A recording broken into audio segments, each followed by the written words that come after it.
Yamamo akwapa. Efi tumilika neshia yen ewo Facebook ana finsi YouTube. Na yemfa kasiyebono entiri mankasa ensomum. Yesha kasiyebona se FM from my Ghana. Yamofra wonom eko junior high school no. Twidi yampo yankopon waya adom ema brewa ipumekwa mene ena mofrei wonom sanhwe atwato no be wie school kra. Say ekwasibo ne beka ne say ene basic education certificate examination BC mofrei kwa kwatwe na wabedim kunimpe ubenya kwanya na wako senior high school NB mechire school ntoaso amfa ma wonso na wakofia kopa adwuma na jana wasua na meka say asoya hwe my Ghana ehumesua so mechire West African Examination Council penifo beka ne say wayek ni twa temu no ade kokobode amadusua fa wonom ewo bono east and afinso ahafumantem nim eso mesere wonom ada afi wenso hwe no empenifo ne hye pidi agwa beboa pama bonso hwe twere ne ho ban papa ne sente o mesere mo frɛ ne omo senso hwe na etwere ase ekopem edwa da ebe no wo mesere da hwe ne obi amontrim pose obewiem se wunim na wiem amra ene obedi pa ase de se ne empenifo kyerem se wonom ehwe animu sanya hwe kura no adusuafo bebrom empim aduonum nwotwe 58,000 ana on betwere nso hwe no enei ekopim edwado mo be French ne adade abeka ho Arabic fuei on betwere wie kura na wayek empenifo kyerem se hyehyɛ pade o mode bia gwakwam papa ebebɔ nso hwe ne twere ho ban pam enti mijetes no so aye krato wa wunim na woma nso hwe twere ho mra nya adwuma no emra edo beto level pam empenifo kyerem se o mode kokɔ ede abadu suafo no nyina o pese o kyerɛ hwe nso hwe na odi nkunim na woto a school so a emfa nso hwe twere wei emfa ni agro ni nyina da de wasua na kyerɛkyerɛfo akyerɛ no no na bomɔden akwatwere gu nkrata no so na wunim na kɔbɔkro no kwatwetwe bi de gu nufu achi bi gugu a mu no umoto mu a wamache opɛ emla no be mo waso agye na controller edema wayek ewo bono mantem nim afin so bono east ene hafu mantem ya papa Daniel ni diotu ene sentwerefo ekasai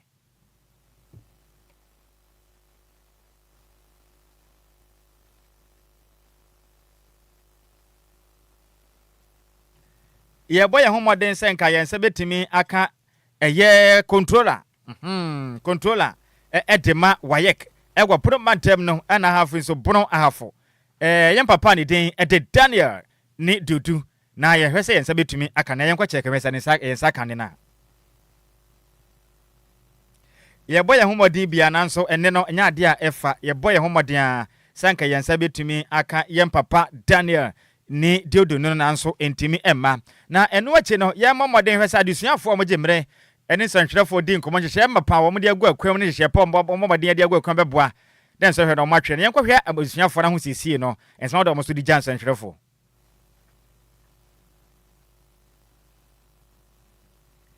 egusu abaye homodin asenka ye nsa betumi aka adusuafo no ene ne bi nanso ye boma kaskala enti egusu ahwese yensa kan de mamu yansa kan so agya na ye bu nkompo na yato akase bon so yento aso yento akase bon so so akase bon so ne engina BC so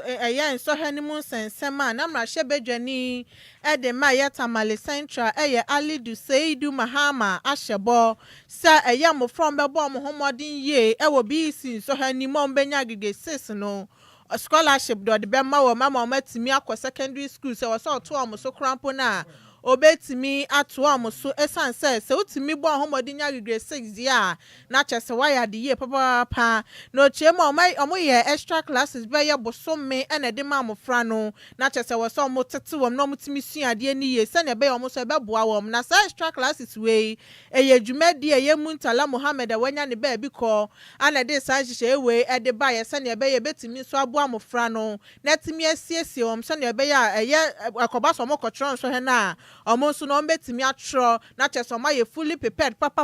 omo so no mo kotena ho no ma ehu bia nka wom enya ade ayem hihye bia e ba betete wom na cheso ma bom ho boden etimi asua ade ne no matro so he ne so no etimi akomanim of our Quenya ways so about church for na so extra classes and no yama a year school for no or one casan so a year on home a bomb home or din and your mirror was somebody your my dear crampona no maba no more church and mufano can your mum fasten in your was some musia beboa wom and yet it's the church for the school for no FM we power pint or doma say it's on some so na abom home or this some frana this year ebetimia cosie some frana this year so your me here dear and they will far Quenya way so about church for na baso na school for ne so and mom home dia so betimi enya grade 6 and I say 6 na kosi 9 na chese wetimi atoa o musko na bia oni nsem twofo twetwe nkomo no odi nsem say editudwa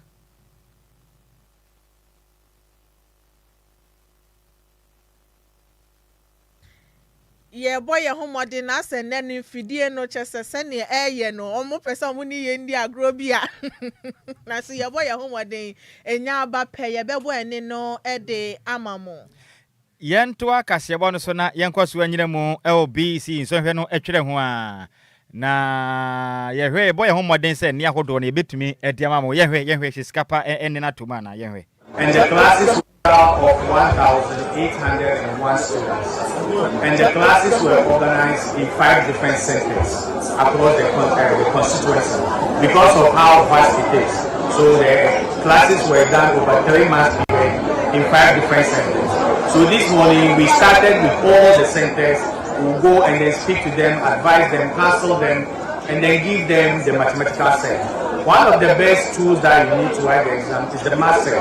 But we have realized that with just the math set, some people may not still be able to afford the fare to commute from home to the exam center and back for the period that the exam is going to be written. So we have gone an extra mile to add a stipend that can help them to be able to commute from home to the exam center for the period of the examination in addition to the math set. And we also have people on standby, the teachers, hardworking,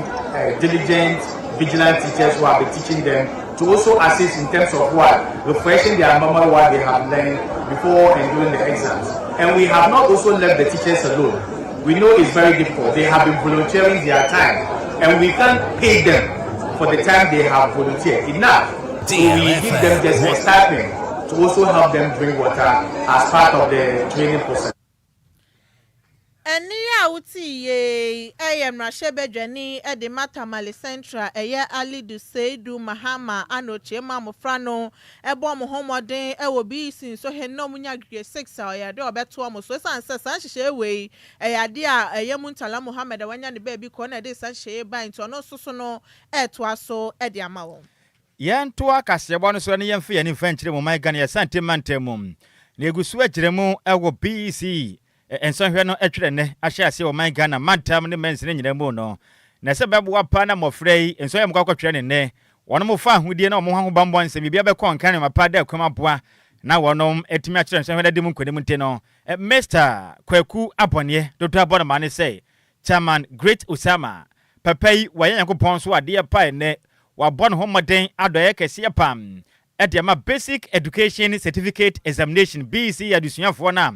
wanom ewa kompese ekwesi so DA Junior High School numuso omonye ya na wa mopa na Chairman Great Osama adoya waye de ma mofro no na ye Chief Executive Officer edema New York City Company and afin so Chairman edema eye Amansia South Small Scale Miners Association Chairman abon homoden ed mathematical set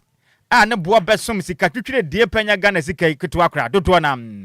eden wo fe so omonye no bia moa na ne so hwe obetwere no entimi moa no ne ema oninkwenem eno ache nso wasanso atam sika botena kwa anim ye papa 20,000 Ghana cedis some of na monye na mu kwei empenita sabe aboa wansena anya hwempu na ya no pusa ne nsamti munye sika krai na momfanye ehyentiade lolo fe na momfa nkwa me yahodo amkwa kwatwem bi sin so hwe na moa mo na ma ho siesi na ma ho boa mo ya kwatwem so hwe no bibia entumi enkonkane ne great Chairman Osama echirem say edum pempenso a awofo ni binyanyankom beye nanso ohwe obi pa na tade ehye ne ba na tu nyina tete onya sika mponto atale nhye na mebezide mpo na watumi anya sika akwakoto mathematical set awie anya bia ma ne se wonye emfanye TNT emfa nkwa bia nkotwere ne senti opese woboa na oyi adeso ada awofo ni bi embetire so na mofra ni nyina da obi anya kwanya kama na nso hwe yi watumi atwere bim na mra great Chairman Osama ejemre no ne adusuafo etwetwe nkoma no wokire mi say obesere wo ma de wo modin ama hohye so mo pa ene wo manim kan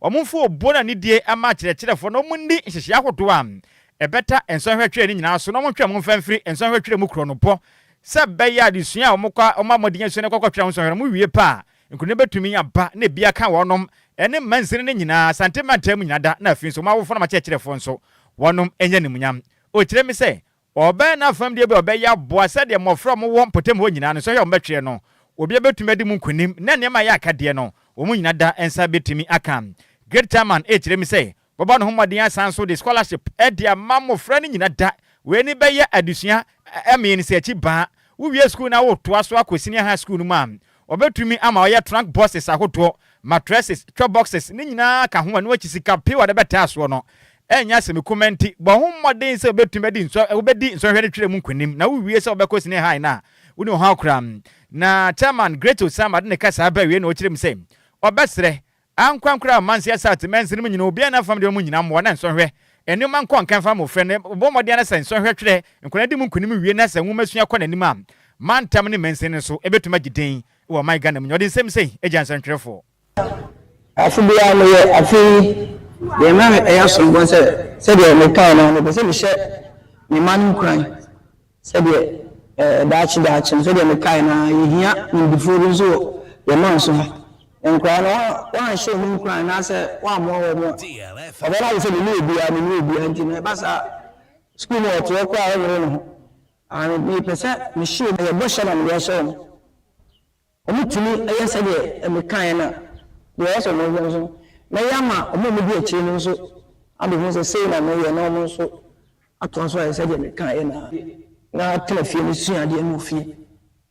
enye na mfosam nye agbo bi akwa na ese wudi ko fa na edu eni bre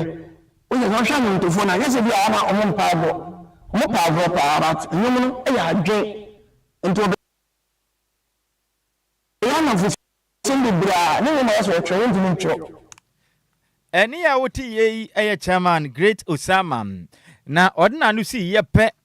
ana akyerɛkyerɛfo na adusuafo a wonom ewo amanse south mensenim ekyirimu sɛ anamompa ene great chairman osama yei asomani papa emofra yi so mso bayiro mo ho pa na wonom asua de kama na enso yemkwakɔhwe no matumi ede mu nkonim sana akyerɛkyerɛfo no si kyirimu sɛ wonom tuche ebo mu nsɛmpa edima chairman great osama ena ya de yakase ode ya adusuafo ni nyana mu kyerem se wo mbenyina be ya omafam de aboa se be ya mofra yi ebetumi atwere nso hwe no na wonom edimu enkunim na ye hye no se de resign ya beda the great osama se wa kunya ode amaye ene be pa ba wo na ye hye no se de results o pese ye se nya ye hye no se ye bayiri ho nye twa results na man na ye man ni mu ngwa se da ebi beda the great osama se o mo papa wa de aboa na yema na ningu aseda de wakache se ebese nyana ma bama ibibi yanso yema na ningu ase yene esre na ka che na mi se nya mi hia no onto me kwa na no de obeye bia nso mi kwan na de obeye bia se sika bi na opia onya no mo na sika wa bia ma ye onya no mo e da na sita wei eyo my Ghana adusuafo a wanom eco school ewo kumpese akwasi so junior high school ene no wo amanse south mensenem ewa sentiment madusuafo ene akyerɛkyerɛfo ni bi ena wote wanom eni na mane boye nsam twire ni Samuel ofoli boaten ene de firi asantiment mu ebesom yen Yentu akasi abone so ne da so a ejina BC hu senseme sanse na watwe we ni na de eye BC hu asem ana kyese ekoso sanse mo fa na hyase etro enso heno no nam so amaye samofo ibu ato ye ensem twoni a owa santimante mu akoye adoye shonko e de ama school fo ne sanse eye na ho fama ye pan so obebu ama de sua ho nsem atimi akoso ye enu nti no de eye mathematical set pimpe de akoma ye basic education certificate examination candidate no omo kotro ye BEC so he wa fiwe mu ye mfimpi mienu ne aduonu nsia imu na we ekoso wa Manse West District e wa Santimantan mu sanso ana ye from one manso atobra chrome JHS eyo omo won na hini na no nsa etimika mathematical set ni bin na we de ya de Mr. Samofo Ibuate e hwesa adesua ho se betimi akoso ye na mo Francis so a ewo so munya niama hodo no etimi bua na so he no mutimi tro ne ye nti anokoye sa do ye sunkui ede ema o mesan se bebre na ya no mo yem hyehye wom esan so monye krado niama ewo so munya no mo ko tro he enso he na nya de a omo wo sa niama ni nti na koba sa no mo so okra no mo yem hyehye wom nti mathematical set no ebetimi aboa am sa ne ebe ye omo soso na kwatena se mu nim se o bibi a ye de etro enso he no na ye Samofo Ibuaten efa akwanya ne so e de exercise books pens and pencil at the my form 2 students any omo wo keji ne sane ebe ye omo soso ne betimi aboa wom sanso anode uniforms at the mam from wo school mo ho no ma omo ni made na emom sikasem nti no mo uniform crash am na nya ade a eye papa bi no bo modern a emom uniform ni bi sane ebe ye omo nso no ebe kenya wom no matimi akọ school na akosua ade ye sanso ekasa ye echem se eye school mo fro ye omo kwakocho BEC so mo bo mo ho modern a etimi nya grade 6 ekosi na ya obiama omo scholarship ekobacho bus trunks any mattress ahodo omo de beko eye school to aso no so a odinini na e de bema wo mesan se so mutimi nya grade 6 to 9 na che so mo bo mo ho modern ye papa osanso ene semchofo ekasa ye echem se school ni hia niema schools ahodo no wo mantem honum ni na ya de omo hia niema bi okọ ba bi omo ye omo hu ye krampo na ma ne mema ni na ba bi ba ko pe na omo ni na ekọ ICT lab ahodron so nya de omo wo bi teacher staff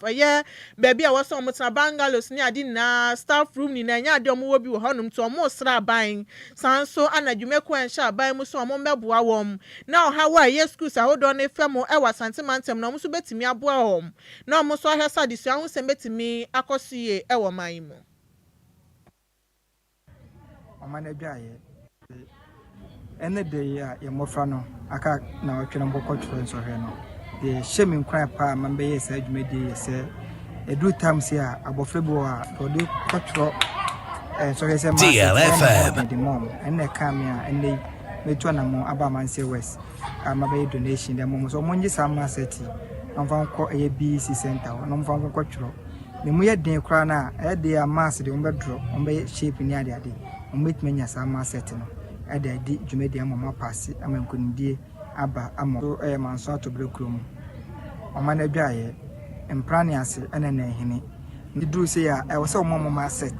nti abofre bia enya ma set baako sanso ana yenuanom a omungongo twere no wo form 2 ekosi kg no so no ye ma obi size boost ana pencil so omo so enje eno na chi no ye hwe mofra ni bi wo ho a no mo uniform no atete menum ye no bedi ho adanse se mofra ehu ma no na ya we sempa eno so ye se sam uniform so ni nyina ye e de amomo a da sha sha mo bo se abofra biala obeyi agege 6 anase single number no ye beba na ya be support abofra no na ma ne chop boss ene trunk no da to aso akọ into so school ene se ye ne anyankopon ahira o mo na kakra wo mu nsem no o mu ntwa mani enhwe ye kronkuto mu no enye kronkuto nkura kase nkura betima kokobo mo na ye bebeduru ya se no de o mo kan se o mu hia mmoa ebi ye nkonya no DLFM 106.9 Eni ya wuti ye eye Samofo Ibuate a otonkra edifra Santimantem ede emayen na enu achi ana chechefo e wo schools ahodo omo so no enya eye dwumade ne so emfaso ebo Samofo Ibuate abasoso no so ama adesua ho semaye na semhia no de mathematical set ene niam ahodo de ba ye no abra school for no ntino omo danase why be me mekanisi na me insurance na omani dwumadi ni bibia enye koso na next time no tini anya de a so sinsi abeboa yeniano no kwasem ne se waya de sense enye obibia enyame eto ne nsemu a o kai ni nchi ni sto for de wona ho moden wa kai se ofri babi ena wakoduru tibia owum sisi ye senti nyame nhira nice this massive and I know say we dey boost your memory be more special confidence ama the success na nyamisha ni fi adwuma nkoso ani expect more we ni so obey ni obia ni ti chene ni esabe he nechi ba sa na mo na oti ni se na mo be bo na on behalf of Adjoa Agyei Basic School, I'm very much grateful for what you have done for us. Since the school building, we lack so many things here. The furnitures are not good. Some of the classrooms, we don't have doors and the windows. We even need bungalows for the teachers. So I'll use this medium and plead to the government to come to our aid. Thank you very much. Any ya wuti ye eya cheche formal schools ahodo eno ewa Amansie West District wa Asante Mantemu na ne krakra mu ana school fo ne so e de aseda PSC e de ma Mr. Samuel Ofowibuatin. E da wase na Nyankopon hia wo se wo hu e mobo na watimi ababoy. Ne to e bet maka chense Nyankopon tu ne nkwandam o ma na nya kese o nhye ne nasefo nyina on Nyankopon tan so nya na dum e kwan a open Nyankopon san so mbie man no na afese wo tan so nya be san so aba be chairman DLFM Maybe nyamba na yes master na ya brepa na means because of na this kind of Thomas it na ya nya bi na ka chele se na mission ya danasi Nyankopon mo no na afese se wonya bi mwe nya no mo ketua na o san so ba no na mission pa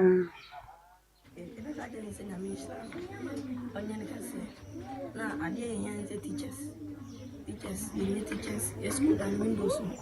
you get you lock up, you be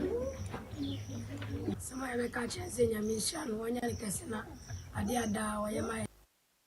Any ya wuti ye school for omo ewo school sahodo no ewo Amansie West District to Asante Mantemu munya mfaso ewo niema ye Mr. Samuel Ofowibuatin ede ekoma Yantua kasebo no so na yenyina mu Asante Mantemu na fefede free eyenso hwetwire mu ne de ani ede akere apomuden esensem na adwumayefo a wonom eye adwuma ewo Komfo Anochi Teaching Hospital wonom ekire mi se eye renal unit eye department hono no akadia pi wonom nibi nioma pi na na short a amaje se obogura hono mo pa mu department no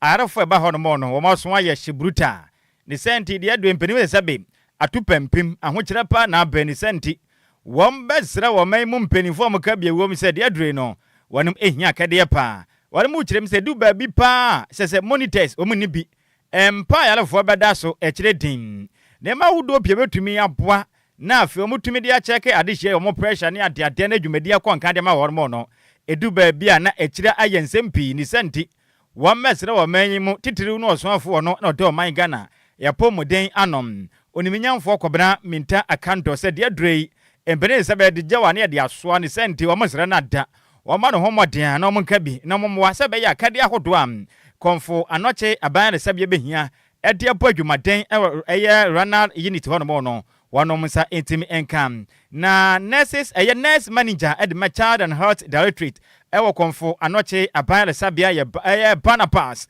eye Maluchia echire mi se oho ya be esopa ni sente o mesre mpenifo so momode amra o mesre no momwa no munya akade emfanya adwuma ensom o my Ghana adehye renal unit specifically. We need patients monitors.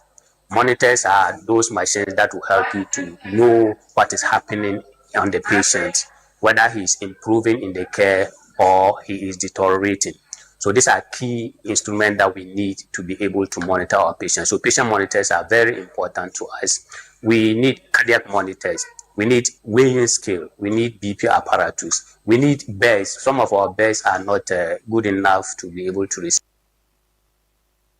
Na nuachi ana Mr. Barnabas echirimi se ade ba ko a etete wonom pa ne se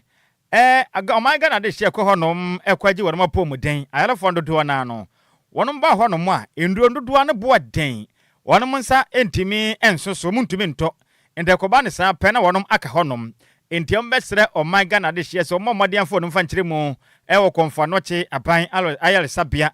renal unit honom afiri se alefo pino mayi wonom na nso sika ma modenya de kwatuatu mo akofie no wɔn ya binti wɔn mmɔden amɛkyerɛ wɔn ani so ɛmfa nkyerɛ wɔn nɛmo asɛ bɛyɛ adehyia wɔn dan duro so wɔn ntumi ntɔm so wɔn yi wɔn ntumi kɔ fie no wɔn ntumi nkɔ fie. Difficult to be medication. Some of the medications are so expensive. Some of the patients find it difficult to be able to purchase some of the medications they buy. Now, patient's bill is very important. Some of the patients, they come in, they are admitted, and at the end of their treatment, they are not able to settle their bill. So you find patients who are discharged and they will still stay in the hospital for a week or even months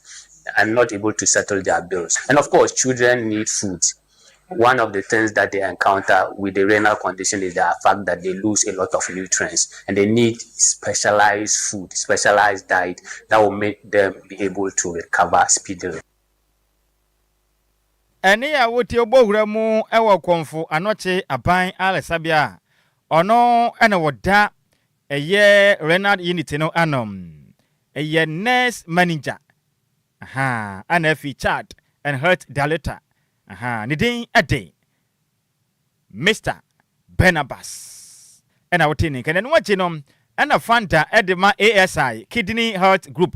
eye Swalihat Mohammed Sani eje mrani sentwerefo kasa ye echire musem edu pempenso ne mapira na adwentitiru ene kidney problems no so eje echire musei ede kire sentwerefo teaching hospital, a new foundation that we have started, and to kick off our foundation, we've decided to reach out to the Komfanochi Teaching Hospital because they are those in charge of children suffering from kidney disease. So we approach the renal unit with these donations so that it will help them in their day-to-day activities taking care of these children.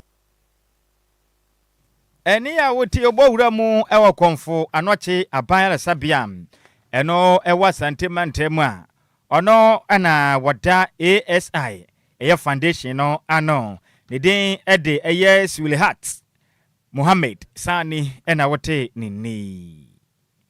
yenyina weso na kasebo ne yemunuko mu sep na DLFM tetosere wo magana de hye nyina se besere mu ada se ha ma chinje frimfra wo kakra ni nyina ensi adwumadi a empenifo di gu apono so na boa na yemfidie ne mu ayere pampe se premani awa mu ne atimi akoso asomosompa enti yedi ho yawo se koba ne se ahoma chinje na no na ebo be no mienu ne omiensa ho no na monte yenka na dodo na ebisebisa ensi adwumadi na empenifo edigu apono so nti momfa nche ye pass koba nsi edie yesi dwoma chesanya se mekuma kura sika se no ho asemanya nti enya ade a we bibia de bere we chire din so we are back on air nti mo ana mo bisebisa wonsem no we nsisi a na mpenifo eye se be ye mfire be mimie na furu mo mamu ye kama nipa kura du ba bi a se nti me wo fa se nanse me mfikire wo manya James Center bi ahoma chibia na mako isia unze mekoko 3 upeja enyumba ku yamde toasi enyumba no kula likumi no nya mi sneakers na mi gina so anya ize kura enti na yemfidie ni hia emu hia bi debi amiko ye adwuma de wo fa more life uko he ni uko he wani swa ode e chira me kwa me from wa be hwa de enya se mkuba me se mi free soro ba fom pa open hia agro nya ana no se nka me tiato ka de kam to fom adwuma na di o na di jo ma no ye bia na yeah, se we adre. We no nenda kranso nenda. Edo akoko nya bompere nyima je ne pram. Yeri pe bro. Kasebo ne ade na sa ye be kona woda ba ku bia ba me monitor na kofi na nyemfa kasebo ne fe na Adjoa Sikina pamfo meje kase eye kasefide na momfa dwumadi aka ne totoa ye som. Na me wafa ase ne den ede flamboyant. Ada wa ye flowers ana flamboyant ene e your birthday. Tisinia any your birthday pa away a yandrada na your birthday enti DJ Sorty formerly of Kingdom 107.7 say you there or Aluta FM no chirema ne your birthday so senior ya mention opinion awoda no onya no soronko enkwatenten onyini chiremu ode adwuma bi a wo ye no yakopon mo ne pa embra won sra bremu ye de ne kwatenten na yesre ede amount we kwade amount flamboyant me ofa se nyame chira opi ne awda no onya ne soronko kura o se wodo papa we everyone kasa wade nyina wo girlfriend wo mpuna wo nwewe won kan chima na o se yemfa awda ma Nelly wo mpuna Nelly se yenkan chira so do pa na Nyankopon de afi ba kwa ka amfe ho a ade pa ya man na so na ni tie ne Nyankopon fa ne papi enhwe afunu mu ma na we intense say wo mpona betumi awehwe wo sa nti we de na say ehwe ho nti wo prapra chiri nti sa nete nti mo fa se flamboyant ya me shop no awoda no onye no sonko kra happy belated birthday go to you Mr. Flamboyant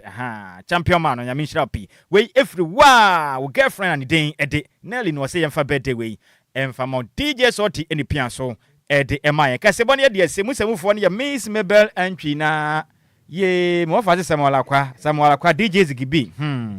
odi bia fa kire ha ye na DJ Zigibi di bia ba o se obaya community 8 efiri wonche na eba na Zigi efiri ne ho akwa ma hwan enti we ifiri obaya nten na okodi ama my sister Angie Sister Angela wa community 8 so happy birthday ahofadua na Yankopon e de afe ba ko e de aka mfe ho a de ye kan sa twede yampon Yankopon o hyira ba ko na wa hyira pem no on hyira no abusua nyina on fa ne pa en fa show afunu mu ma de be ya ase de be ya otafo bia hyehye bia Yankopon empa no suma no makwan pa en fa to anum so happy birthday en confirm oba ya wa community 8 and our birthday we e de akoma wa damfo wa de nyina Angela ana Angie on so tama community 8 ene Yankopon hye ne pina woda no onye ne so krokra we every DJ Zigibi ne pia so ade ba nti oba ya se yenka nkire wa ahofadua Angela a wo community 8 tema ya menhire opinu woda no onye ne so krokra kase bone ye de semusefo ne ya Miss Mabel Antwi ene se mu emaye champion Taylor bemo poata edmi PM e wo Facebook and afisi yiti makase bono wunya bi ehwe yem sanso na me wo fa se make se ebo ye ho ba honhum no eye hunema ne ofia no ma aboa bi entimi ante yen anwem na DJ Zigibi echinchim kase frem fuma de sumye se technical producer akenka fo yemieno edi ameje so yo wofa osia de od one at Nhyiraba Kwadwo Sammy ma hotedin ene bantwe bona na otafiri jamene mo fa se ba Adjoa Agyei Sikapa yes also na Adjoa Siki ena pamfo ena de dia adwumadie no ebeto aso ede aso mu nyina mo enitia adehye. Give us P capsules. Give it to me, baby. Give us core capsules as well. And man, me nyina akoko yade. Sisi yade amama nya yem timotete wo mo no. Yedro no manumbi amama de me ho. Give us core capsules. Mrs. Moye ding. Give us core capsules. I give it to you, baby. You